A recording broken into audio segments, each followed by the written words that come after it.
Hello दोस्तों, नमस्कार।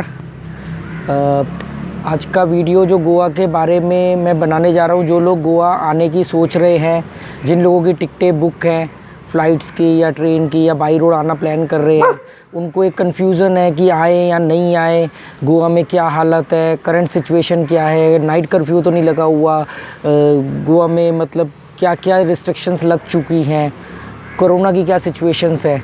तो इसके ऊपर मैंने अभी 2-3 दिन में 2-3 वीडियो डाले हैं, कुछ छोटे कुछ बड़े, कुछ में डिटेल में बताया है, कुछ में शॉर्ट में बताने की कोशिश करी है।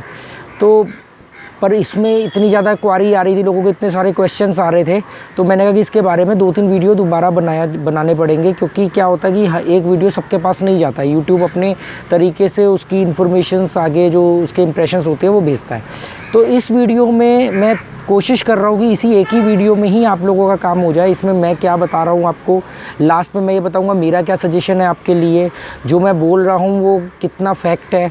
इसमें ऐसी इन्फॉर्मेशन मैं आपको लेटेस्ट इन्फॉर्मेशन गोवा की दूंगा, जो गोवा गवर्नमेंट ने गाइडलाइंस जारी करी है, जो मैंने तकरीबन देखे कई यूट्यूब पे जो वीडियो मौजूद है उसमें इतनी डिटेल में नहीं है। इसमें कुछ मैं उनके स्क्रीनशॉट्स शेयर करूंगा, आप उसको पॉज करके इस वीडियो को उसको पढ़ सकते हो, डिटेल में वेरीफाई कर सकते हो, कंफर्म कर सकते हो एक्चुअल फैक्ट क्या है। कहीं ऐसा नहीं कि मैंने यूट्यूब पे वीडियो बनाने के लिए और व्यूज़ के लिए ये सब कर दिया हो। मेरे सामने इस समय सनसेट हो रहा है चपूरा फोर्ट के बिल्कुल साथ में, और उसकी लाइट मेरे मुंह पे पड़ रही है। और ये अरेबियन सी है, इधर मोरजिम बीच है, ये सामने वागाटर बीच, चपूरा फोर्ट और सनसेट। ठीक है, तो हम बात करते हैं कि गोवा की करंट सिचुएशन क्या है। तो आपको पता है कि जैसे पूरे इंडिया में ही केस इंक्रीज़ हो रहे हैं कोविड के, कोरोना के, तो गोवा हमेशा हॉट स्पॉट रहा है, क्योंकि गोवा में पूरे इंडिया से लोग आते हैं, इंटरनेशनल टूरिस्ट भी बहुत आते हैं। पर इस बार इंटरनेशनल फ़्लाइट्स जो है वो बंद है, टूरिस्ट वीज़ा ईज़िली नहीं मिल पा रहा लोगों को, इसलिए इंटरनेशनल टूरिस्ट तो गोवा में इस समय बहुत कम है।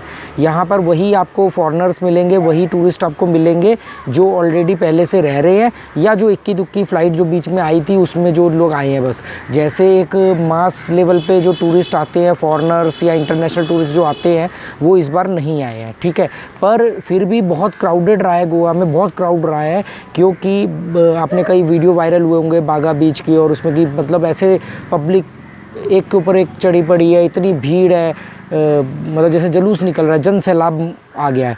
तो वो क्या है कि वो इंडियन टूरिस्ट सबसे ज़्यादा थे इस बार। मतलब लोकल से भी मेरी बात हुई, जो मेरे लैंडलॉर्ड है और भी कई लोगों से, वो लोग भी ये कहते कि इतना हैवी सीज़न तो हमने कभी नहीं देखा, कि बिना इंटरनेशनल टूरिस्ट के भी इतना हैवी टूरिस्ट। तो उसका कारण आपको भी पता है कि जो लॉकडाउन रहे हैं पिछले 2 साल से, तो एक रिवेंज टूरिज़्म वाली फीलिंग्स आ गई लोगों के अंदर कि अच्छा हम कैसे बंद रहे, हम निकलेंगे। तो वो उस रिवेंज टूरिज़्म के नाम पे भी हिमाचल में और गोवा वगैरह में आपने देखा होगा किस तरह के वीडियोज़ वायरल हो रहे हैं। और गोवा का तो हाल ज़्यादा ही ख़राब रहता है, क्योंकि बहुत ज़्यादा टूरिस्ट रहते हैं गोवा में। फिर एक अट्रैक्शन पॉइंट नहीं है ना, जो गैम्बलर्स है, एक बहुत बड़ी कम्युनिटी है जो कसिनोज़ को लाइक करती है, और इंडिया में सिर्फ 3 ही जगह कसिनो है, जिसमें कि मेन गोवा है, क्योंकि बाकी 2 जगह पे तो सिर्फ 1-1, 2-2 कसिनो, पर गोवा में 10 से 15, 18 कसिनो हैं गोवा के अंदर। तो जो उसके लिए भी एक बहुत बड़ी कम्युनिटी आती है कर्नाटक से और ऑल ओवर इंडिया से, स्पेशली गैम्बलिंग के लिए। दूसरे नंबर पे जो गोवा के बीचेस है, गोवा के बीचेस बड़े डिफरेंट बीचेस हैं, हर बीच एक दूसरे से अलग है। कैलंगुड बीच की सैंड देखना आप, और बागा बीच की सैंड देखना, दोनों आसपास में हैं, पर दोनों के सैंड डिफरेंट है, दोनों की लहरें डिफरेंट है। और अगर ध्यान से देखोगे तो उनके पानी के अंदर जो कलर है उसमें भी बहुत माइनर लेवल का आपको डिफरेंस दिखेगा। और सैंड में तो है क्लियर कि वो कैलंगुड की रेत अलग है, बागा की रेत अलग है, वागाटर की रेत अलग है, और मोरजिम की रेत अलग है। मोरजिम आरंबोल वाली साइड में जो सैंड मिलेगी आपको बीचेस में, वो मिलेगी वाइट सैंड। ठीक है, तो ये नॉर्थ की तरफ को हो गए सारे बीचेस ये सारे। तो अभी मैं सबसे पहले आपको हम अपने बात शुरू करते हैं, और बीच बीच में जो मैं बोल रहा हूँ इसके बीच में मेरे राइट या लेफ़्ट में मैं एडिटिंग में देखूंगा कहाँ पर स्क्रीनशॉट्स आएंगे, उनको आप पॉज करके भी पढ़ सकते हो, कंफर्म कर सकते हो कि जो मैं बोल रहा हूँ वो बिल्कुल ठीक बोल रहा हूँ और आपको क्या फ़ैसला लेना चाहिए। तो सबसे पहले जो एक गाइडलाइन शुरू से चली आ रही है वो कि आपके पास डबल डोज का सर्टिफिकेट होना चाहिए, और डबल डोज का सर्टिफिकेट नहीं है तो आपके पास government approved ICMR approved lab से कोविड के नेगेटिव टेस्ट रिपोर्ट चाहिए, जिसे RT-PCR टेस्ट भी बोलते हैं, वो चाहिए, और वो 72 घंटे तक वैलिड होगी। अच्छा, लोग बार बार ये पूछते हैं कि केरला से आना है, तो केरला से आने वाले लोगों के लिए एक गाइडलाइन है कि उनको डबल डोज के साथ भी RT-PCR टेस्ट की ज़रूरत पड़ेगी, क्योंकि वहाँ पे को लेकर के गवर्नमेंट थोड़ा ज़्यादा स्ट्रिक्ट है। ठीक है, कर्नाटक वगैरह साइड से आने के लिए यही सब है, और उसके लिए फिर 7 दिन का सेल्फ क्वारंटीन भी है कि वो आपको बोलते हैं कि भी 7 दिन आपको एकांतवास में रहना है, ताकि आपके वजह से किसी को प्रॉब्लम ना हो, अगर हो भी बाई चांस। ठीक है, मतलब अभी एक्चुअली सच बात बताओ तो गवर्नमेंट को भी नहीं मालूम ना कि किस तरफ जाना है। उनको लगता है ये भी करके देख ले, वो भी करके देख ले, किसी तरह तो सिचुएशन कंट्रोल में आए। तो इसलिए गवर्नमेंट को खुद ही नहीं पता क्या करना, पर गवर्नमेंट को जो बेस्ट दिख रहा है वो कर रही है। ठीक है, अभी बात आ रही थी नाइट कर्फ्यू की। मैंने एक वीडियो में बताया भी कि गोवा में नाइट कर्फ्यू अनाउंस हो चुका है। वो मैंने एक न्यूज़ चैनल में देखा था कि हाँ भाई नाइट कर्फ्यू गोवा में भी 11 बजे से 6 बजे तक लग रहा है। पर और ये सब लोगों में एक कन्फ्यूज़न था, सब लोगों को ये मालूम पड़ गया था कि ऐसा कुछ हो गया है।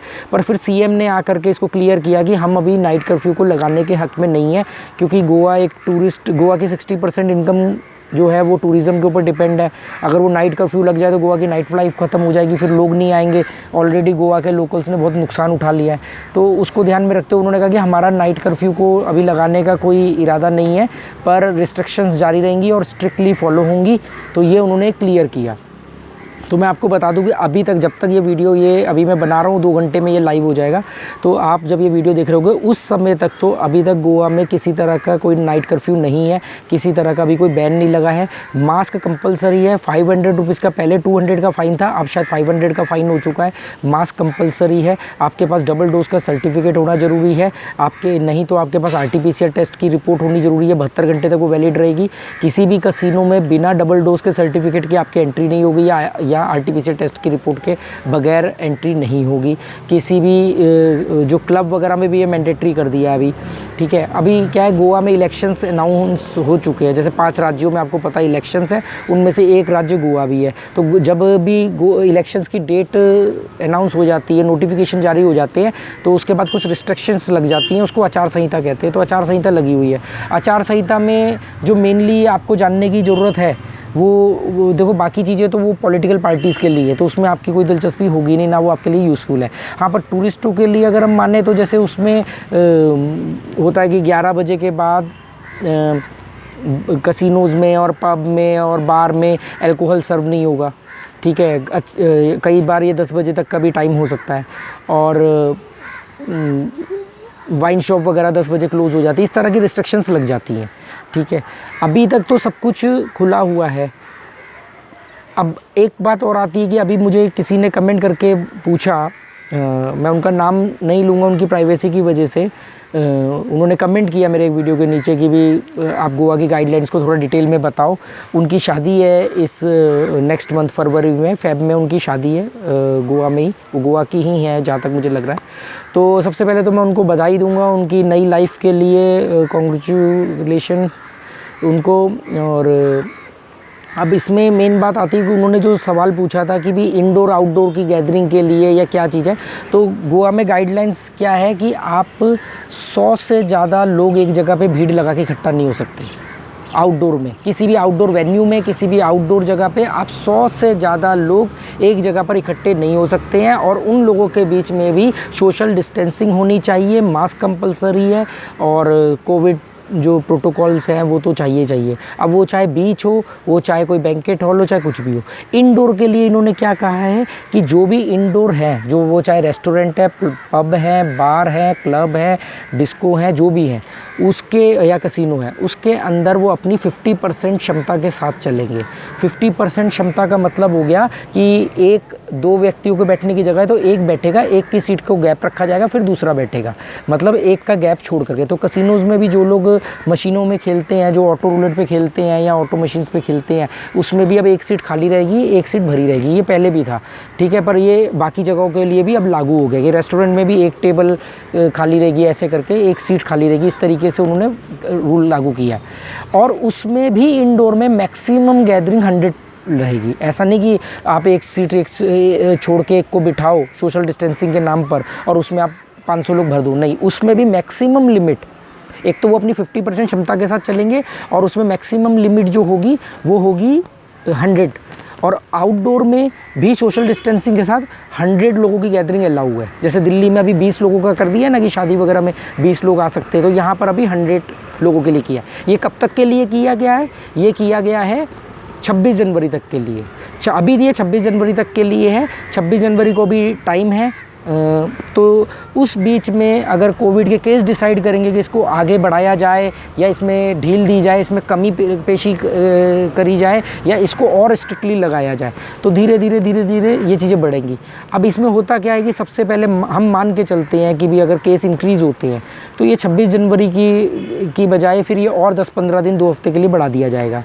उसके बाद में अगर हम मान लेते हैं कि ऐसा ना हो, पर हम एज्यूम करते हैं कि और केस बढ़ते हैं, तो उस केस में सबसे पहले जो बंद होने वाली जगहें होती हैं वो इंडोर जगहें बंद होती हैं। इंडोर मतलब जो पैक होती हैं पूरी तरह। तो वो कौन सी जगह होती है? वो सबसे पहले बंद होते हैं जिम, स्पा, क्लब, कसिनो, ये बंद होते हैं। पिक्चर हॉल ये बंद होते हैं। इसमें वेंटिलेशंस वगैरह नहीं होता है, सिर्फ डक्टिंग या एसी वेंटिलेशन ही होता है। मतलब ऐसे एकदम ओपन हवा आ रही है जा रही है, ये सब नहीं होता है। तो इसलिए ये माना जाता है कि इनमें ये वायरस तेज़ी से स्प्रेड करता है।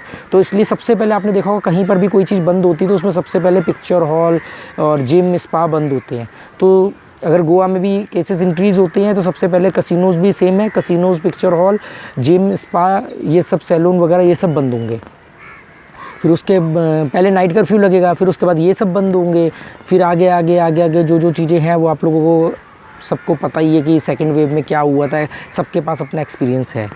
तो कई लोग कमेंट करते हैं बहुत वीडियो के अंदर कि हमारी 4 दिन बाद टिकट है, 10 दिन बाद टिकट है, तो हम क्या करें, आप हमें सजेस्ट करो। तो देखो दोस्तों, अब आती है बात कि मैं क्या सोचता हूँ और मैं आपको क्या सलाह देना चाहता हूँ। तो मैं सबसे पहले तो देखो, मैं बाकी यूट्यूबर्स की तरह मैं वो चीज़ें नहीं बोलूँगा जो आप सुनना चाहते हो, और ना मैं ओवर कॉन्फिडेंट होकर के बोलूँगा कि आ जाओ सब आ जाओ। मैं प्रैक्टिकल और कंस्ट्रक्टिव बात करूँगा। तो उसमें मेरी, अगर आप मेरे से सलाह मानो तो मेरे हिसाब से देखो, ना तो आप कल मरने वाले हो और ना गोवा कहीं गायब होने वाला है। तो ये वक्त जो है नाजुक वक्त है। ये वक्त अपने परिवार, अपने बीवी बच्चे, अपने माँ बाप, अपने दोस्तों करीबियों के साथ रहने का है। ज़रूरी नहीं कि आपको उनकी ज़रूरत पड़े, हो सकता है उन्हें भी आपकी ज़रूरत पड़े। उन्हें आपकी ज़रूरत पड़ रही है, आप यहाँ पे पार्टियों में मस्त पड़े हो। तो मेरे ख्याल से मज़े से ज़्यादा ना जिम्मेदारी ज़्यादा ज़रूरी चीज़ है। तो इस समय अगर आप लोग अपने अपनों के पास रहें तो ज़्यादा अच्छा है, आपके लिए भी और उनके लिए भी। दूसरा कारण ये भी है कि अगर मान लो आप आए और केसेस इतनी तेज़ी से इंक्रीज़ हो रहे हैं, गवर्नमेंट तो अनप्रेडिक्टेबल है, पता ही नहीं कुछ क्या अनाउंस कर दे। पहले भी तो ऐसा ही हुआ था, नहीं हम कभी नहीं करेंगे, हम कोई कर्फ्यू नहीं लगाएंगे, फिर जाके एकदम कर्फ्यू लगा देंगे। अभी क्या है कि गोवा में इलेक्शंस है, तो गोवा में हर गवर्नमेंट की जहाँ इलेक्शंस है उनकी मजबूरी है कि बंद ना किया जाए। वो उनकी कोशिश है कि इलेक्शन के पार जो भी स्टेप उठाए जाए इलेक्शंस के रिजल्ट के बाद किए जाए, तो या वोटिंग के बाद किए जाए। तो एक वो भी कारण है। पर इन केस अंदर खाने तो केस बढ़ रहे हैं ना। हमें बात ये नहीं कि गवर्नमेंट क्या कह रही है, गवर्नमेंट कहेगी तभी हेलमेट पहनेंगे, गवर्नमेंट कहेगी तभी थोड़ी हम बचेंगे। हमें अपने लिए भी तो बचना है, अपनों के लिए भी तो बचना है। तो मेरे हिसाब से गाइडलाइंस और गवर्नमेंट और रूल के हिसाब से मत चलो। आप अपनी अकल लगाओ, आप अपने हिसाब से सोचो कि क्या ये वक्त घूमने फिरने का है या ये वक्त अपने आप को और अपने अपनों को बचाने का है, समझदारी से इम्यूनिटी बढ़ाने का है, अच्छी चीज़ें समझदारी से ये काम करने का है, मोटिवेट रहने का है, सेल्फ मोटिवेट। किसी मोटिवेशनल स्पीकर वगैरह को देखने की बात नहीं कर रहा हूँ मैं, ठीक है। तो ये भी एक कारण है कि मैं आपको बोलूँगा कि आपको अभी नहीं आना चाहिए, ठीक है। आप भी कल हो, गोवा भी कल है, आराम से आ जाना। सिचुएशन नॉर्मल तो होने दो। जहाँ ज़िंदगी और मौत के ऊपर बात है और आप यहाँ पे कसिनो के लिए, क्लब के लिए, नाइट लाइफ के लिए, पार्टी के लिए, वाटर स्पोर्ट्स के लिए आ रहे हो, तो ये नासमझी की कीमत हम सेकेंड वेव में चुका चुके हैं। तो मैं वही कहना चाह रहा हूँ आपको कि आपको थोड़ा सा मैच्योरिटी का उदाहरण देना चाहिए। टिकटें कैंसिल हो रही हैं, थोड़ा बहुत नुकसान हो जाने दो, 2 महीने बाद आ जाओ, 3 महीने बाद आ जाओ। अभी वर्क फॉर होम लंबा चलेगा। गोवा में आओ, 1 महीने का कमरा किराए पे लेके रहो, आराम से बैठ के यहाँ पे काम करो, देखो कितना मस्त व्यू है। तो इतना वो मत करो कि भाई नहीं आना है, 4 दोस्त मिल के कुछ हो गया तो क्या होगा आपके साथ या क्या होगा। देखो वहाँ का कोविड यहाँ फैलाओगे या यहाँ का कोविड वहाँ फैलाओगे, क्या होगा, ठीक है। गवर्नमेंट आपको सलाह गाइडलाइंस जारी कर सकती है, उसके ऊपर फॉलो करने की जो नैतिकता है, मोरालिटी, एथिक्स है, वो तो आपकी अपनी होनी चाहिए ना। तो मेरी ये सलाह है कि अभी आप लोगों को अपना ध्यान रखना चाहिए, अपनों का ध्यान रखना चाहिए। ये कुछ नहीं रखा है ये बेकार की आवारागर्दियों में। बाद में घूम लेना फिर लेना, इस समय मैं इसको आवारागर्दी बोलूँगा, क्योंकि जब आपके पास एक ऑप्शन है कि ना आने का, आप फिर भी आ रहे हो, तो ये आवारागर्दी है। जब सब कुछ नॉर्मल हो जाए, अपनों के साथ आओ, अकेले आओ, घूमो फिरो, वो उसको हम कहते हैं ट्रैवलिंग, उसको कहते हैं टूरिज़्म। ये तो जिद है, ये तो जिद है, रिवेंज टूरिज़्म है कि हमें तो जाना ही जाना है। तो जाओगे तो क्या होगा, फिर फंसोगे। अभी देखो वैष्णो देवी में पूरी भीड़ चलेगी नए साल पे माथा टेकने, क्या हुआ। ऐसे बहुत सारे उदाहरण हैं आपके पास। तो आओ गोवा में, गोवा की रिस्पेक्ट करो, पीसफुल जगह है यहाँ पे, वहाँ रहो। आरंबोल बीच, ओजरान बीच, कहाँ बागा बीच, कलंगुट बीच, भीड़ के ऊपर भीड़ के ऊपर भीड़ के ऊपर। अरे भीड़ ही देखने तो कुंभ के मेले में चले जाओ ना। आप कभी बागा बीच को ठंडे दिमाग से देखोगे ना, अगर शांत होकर के, तो आपको लगेगा ये बागा बीच नहीं है, ये हिंदुस्तान का कुंभ का मेला है। अगर आपको असली बीचेस की कदर होगी ना, तो आप बागा बीच नहीं जाओगे, वो जुलूस में वो रामलीला की तरह दिखने वाले बीच पे नहीं जाओगे। आप जाओगे ओजरान बीच, आप जाओगे आरंबोल बीच, आप जाओगे मोरजिम बीच। वो आए और आई लव गोवा की टी शर्ट पहनी और कूद गए और वो हुड़दंगबाजी कर रहे हैं, शराब पी के उल्टियाँ कर रहे हैं, पड़े हुए हैं इधर उधर, लड़ाई झगड़े कर रहे हैं। कितने वीडियो मैंने डाले हैं जिसमें कोस्ट गार्ड ने पकड़ पकड़ के पीटा है लोगों को, बदतमीजियाँ कर रहे हैं, पी के हुड़दंगबाजी कर रहे हैं। आई लव गोवा की 15 टी शर्ट खरीद ली, 100 रुपये की, सबने पहन ली और ग्रुप बना के चल दिए। अरे टी शर्ट बनियान तो छोड़ो, निक्कर भी सबकी सेम होती है।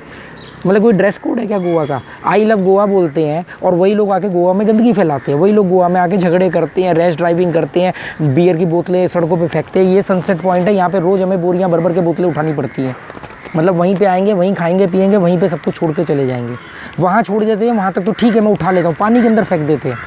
आपके द्वारा फेंकी गई एक पानी की बॉटल पानी के अंदर पता नहीं कब तक पड़ी रहेगी। तो ये सब चीज़ें हैं। आओ आराम से शांति से। गोवा की गाइडलाइंस वगैरह मैंने बता दी है, फ़ोटोज़ आई हैं, वो आप पढ़ लेना। लास्ट में इस वीडियो को फिर से मैं डाल दूँगा। और अपने अंदर झांकने के लिए गोवा सबसे मस्त है। और हुड़दंगबाजी का ऐसा क्या है गोवा में जो आपके यहाँ पे नहीं है, किसी भी मेट्रो सिटी में नहीं है। गोवा में डिस्को है, वो वहाँ पर भी है। गोवा में बार है, वो वहाँ पर भी है। गोवा में पब है, वो वहाँ पर भी है। गोवा में अय्याशी नहीं होती है। यह जो अय्याशियाँ, जो रेड लाइट एरिया बाकी जगहों पे, गोवा में एक रेड लाइट एरिया आप दिखा दो। वो लोगों ने, यूट्यूबर्स ने थंबनेल बना के और पिक्चर ने और यूट्यूबर्स ने थंबनेल गलत लगा करके गोवा की इमेज को ख़राब कर रखा है। ऐसा नहीं है गोवा। गोवा एक बहुत साफ़ सुथरा रिस्पेक्टेड जगह है। अच्छे बुरे लोग थोड़े बहुत सब जगह होते हैं, ठीक है। गोवा के लोग बड़े ईमानदार हैं, वो रूड नहीं है। वो रिज़र्व है, वो कम बात करते हैं, पॉइंट टू पॉइंट बात करते हैं। और लैंग्वेज प्रॉब्लम होने की वजह से वो हिंदी ढंग से नहीं बोल पाते, तो नॉर्थ इंडियंस को लगता है वो रूड है। अब हरियाणा के लोगों से आप बात करो, ऐसे लगेंगे जैसे आपको लठ मार रहे हैं, पर वो रूड नहीं है। उनकी लैंग्वेज की टोन है, वो पिच है उनकी, वो उनका बोलने का वो प्रोनंसिएशन है, वो ग्रामर है उनका। वो ग्रामर जिस तरह का यूज़ करते हैं, वो तू करके बात करते हैं, पर इसका मतलब ये नहीं कि वो बदतमीजी कर रहे हैं। जितना प्यार मुझे अपनी साइकिल जर्नी के दौरान हरियाणा में मिला, कहीं नहीं मिला।